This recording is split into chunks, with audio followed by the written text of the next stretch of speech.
amigos de nuestro diario, bienvenido a otro podcast en familia. Soy Yadira Montes y hoy me encuentro con Carlos Calderón, de científico a cuentista o de investigador a escribir relatos. Bienvenido, Carlos. Muchas gracias, Yadira, por tenerme aquí. Carlos, platicábamos fuera de cámara de que tienes como una carrera ya más allá de las letras, ¿verdad? Que luego vamos a hablar un poquito sobre eso, pero platicábamos acerca de tu carrera primero como ingeniero ambiental y luego de eso te nos vas a Brasil. Cuéntanos cómo fue ese proceso. Bueno, la verdad es que antes de entrar a la universidad yo tenía varias opciones, ¿no? Es decir, me interesaba bastante la literatura, la antropología, el ambiente y la matemática. Y bueno, de todo eso, lo que yo creí que era lo más oportuno en aquel momento, especialmente por las tendencias, era la ingeniería ambiental.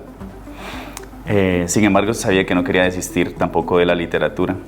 Entonces, muchas veces en mis tiempos, yo estudié en la Universidad de San Carlos, y en mis tiempos libres me iba a la biblioteca central a leer cuentos y novelas. Ya, pero hablamos que ibas de la mano, digamos, este hobby, lo podríamos llamar de alguna manera, de la literatura y de la mano con tu carrera universitaria. Pero luego de eso, que buscaste una beca. Sí. ¿Cómo surgió esto? De repente dijiste, ya no quiero estar en el país, ya no está la carrera que yo quiero. ¿Cómo fue este proceso? Mira, te soy sincero, la verdad es que yo quise estudiar, es decir, mi pasión de toda la vida fueron los dinosaurios. Ah. Sí. Entonces yo quise estudiar paleontología, solo que Guatemala no ofrece, bueno, en la Universidad de San Carlos no tiene esa especialidad. Entonces siempre sentí que faltaba algo en mi formación universitaria.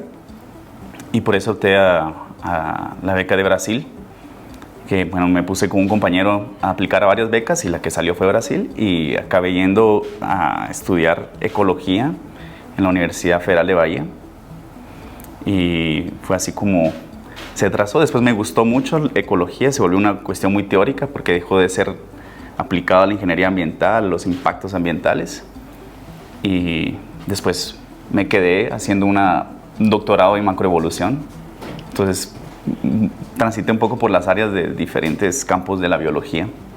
Ahorita que mencionabas sobre la macroevolución, ¿nos podrías contar qué es, cómo se puede aplicar, así en palabras sencillas para nuestro público? Sí.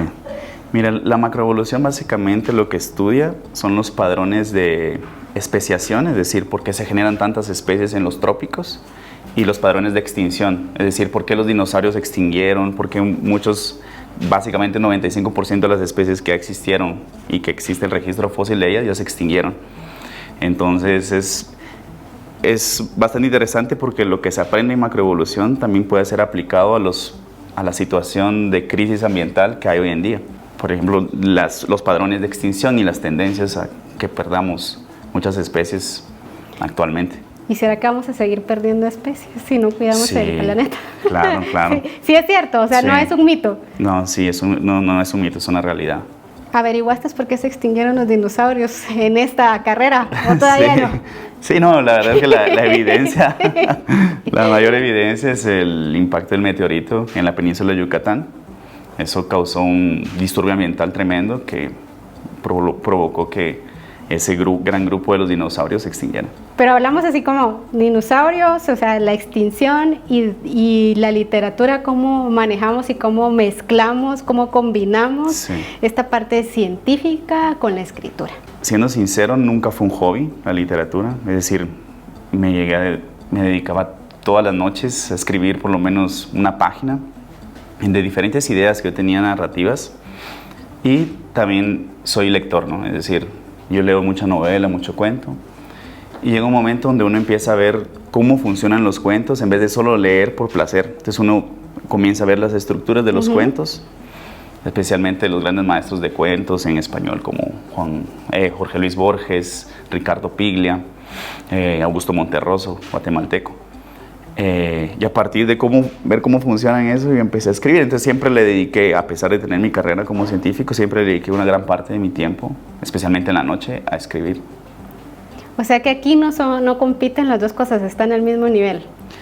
Sí, y eso es un poco preocupante a veces porque lo que me daba, bueno, lo que es mi profesión, que es rentable en el sentido de lo que me da de comer, es mi profesión como científico. En ocasiones llegaba a preguntarme, ¿será que vale la pena seguir escribiendo, invirtiendo tiempo en esto? Y creo yo que me di cuenta que también es una pasión y que no podía desistir. ¿Valió la pena dedicarle tiempo a la escritura? Aparentemente sí. Sí. Porque decimos aparentemente porque pues él fue el ganador del premio Mario Monteforte Toledo, ¿verdad? Para el 2024 con el cuento Minerva. Cuéntanos un poquito sobre qué trata, cómo fue el proceso creativo, ¿verdad? ¿Cuánto tiempo te llevó? Sí. Miren, en eso de que yo te comentaba de estudiar la estructura del cuento, yo había escrito como que la idea general era, bueno, yo crecí en la zona 11 de Misco, en Planes de Minerva, que hay un conglomerado de colinas de Minerva, Valle de Minerva, Villas de Minerva. Bueno, yo crecí ahí y hubo un caso de un asesinato donde se hablaba si la persona que fue asesinada había sido porque entró como en las pandillas juveniles o fueron las pandillas juveniles. Entonces habían dos versiones en el barrio, ¿no? Entonces yo escribí eso inicialmente como en el 2021 y ya en el 2023 empecé a ver que no funcionaba porque era como si fuera una nota periodística. Entonces yo lo que me di cuenta es que yo quería contar otras cosas, pero como en una nota periodística no funcionaba. Entonces la estructura básicamente es una conversación entre dos hermanos que se hablan, que son de ese barrio, que son de las Minervas, y se hablan leyendo la noticia y discutiendo diferentes elementos de la noticia y como si fueran historias divergentes. Creo que eso fue lo ingenioso del cuento, es decir, colocar esa conversación para comentar cosas de la nota periodística. ¿Y llegaron a alguna conclusión si era parte de la pandilla o no? No. ¿No? Eso es lo que, inclusive eso es lo que critica mi hermano, así que realmente él dice que el final es muy abierto, que él le gustaría saber realmente qué sucedió. ¿Y vamos a saber qué sucedió en algún otro escrito, en algún momento, o lo dejamos ahí para que el lector sea quien decida cómo quiere cerrar? No, esa es una de las cosas que más me gusta de la literatura, es decir, dejar mucho a la imaginación del lector. Yeah. Y en ese caso, pienso yo que el final abierto es el que funciona. Carlos, ¿y hay otros escritos más adelante, aparte de este que te dio este premio para este año? Sí, fíjate que en el 2023, el año pasado,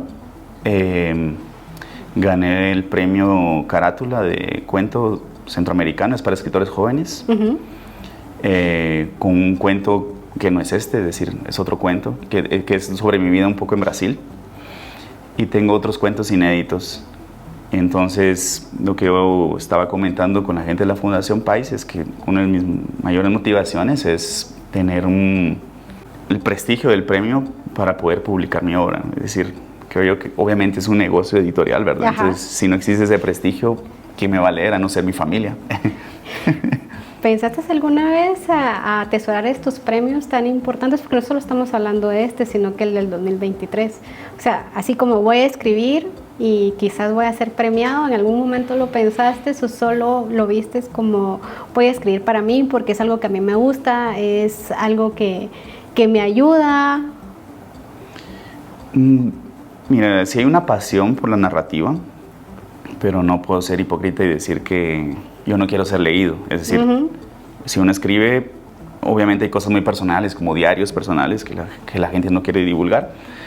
Pero en mi caso, escribo narrativas y quiero, obviamente, someter mis escritos a lectores, ¿no? Entonces, cuando yo tengo un cuento y veo que el cuento me gusta como lector, digo, bueno, este cuento puede participar en un certamen. Y en este caso, esos dos cuentos me gustaron. Uno lo mandé al Carátula y el otro lo mandé al Mario Monteforte. Pero se fue así, planito, porque de una llegó y llegó el premio. No, pero fíjate que en cuestión del premio Mario Monteforte yo venía aplicando desde el 2010. Wow, o sea, 14 años. Sí, antes de que la Fundación Pais asumiera, bueno, que quisieran ese vínculo con la Fundación Mario Monteforte. Bueno, entonces yo he venido aplicando y obviamente eso fue bueno, creo yo, que frustrarme. Es decir, que no salieran las cosas inmediatamente, porque no fue así. ¿Te ayuda a evolucionar? Sí, claro. Creo yo que un escritor no evoluciona, pero sí se permite experimentar. Entonces, por ejemplo, eso que yo te digo, así como de la estructura de la narrativa, de la conversación entre dos hermanos, creo que funciona y fue una una cosa que, es decir, si yo solo hubiera mandado el informe, creo que no hubiera sido un cuento bueno. Sí. Y con el Carátula pasó lo mismo. Yo venía aplicando desde 2000, creo que desde que tenía 20 años, solo que hay un límite de edad hasta los 35. Entonces yo mandé el año pasado y dije, ya tengo 31, ya solo me quedan 4 oportunidades para poder ganar. Que aprovechar. Sí. Entonces no fue súbito, ¿sabes?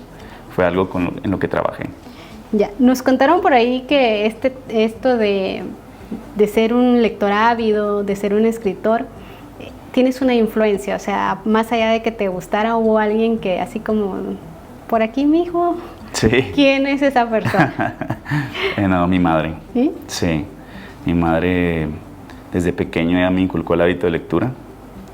Y obviamente junto con mi padre, pero siento que la que fue la responsable de esa dinámica de inculcarme la lectura fue mi mamá. Al principio era obviamente la cuestión de madre que va a leerle a su hijo antes de dormir, y luego ya se transformó en algo que ella me dijo así, bueno, eso es media hora, tiempo de lectura antes de dormir. Hábito. ¿Sabes? Porque sí, después de Pokémon uno tiene que ir a dormir como a las 7 u 8, me recuerdo yo, y bueno, yo me ponía a leer y luego, es decir, si yo pedía libros, ellos me los compraban. Creo yo que también mi madre tenía una colección de fábulas del mundo entero y fue una cosa que realmente despertó mi amor por la narrativa. Carlos, podríamos seguir platicando aquí de libros, literatura, familia, ecología, dinosaurios, ¿verdad? Y que ya nos enteramos que sí se extinguieron y de qué forma, ¿verdad?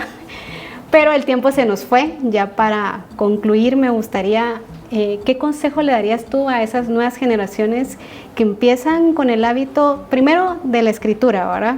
Y que a veces piensan que sus escritos no son lo demasiado buenos para que más personas lo lean? Creo que el consejo general creo que viene de dos ramas, ¿no? La primera sería continuar leyendo y leer a los grandes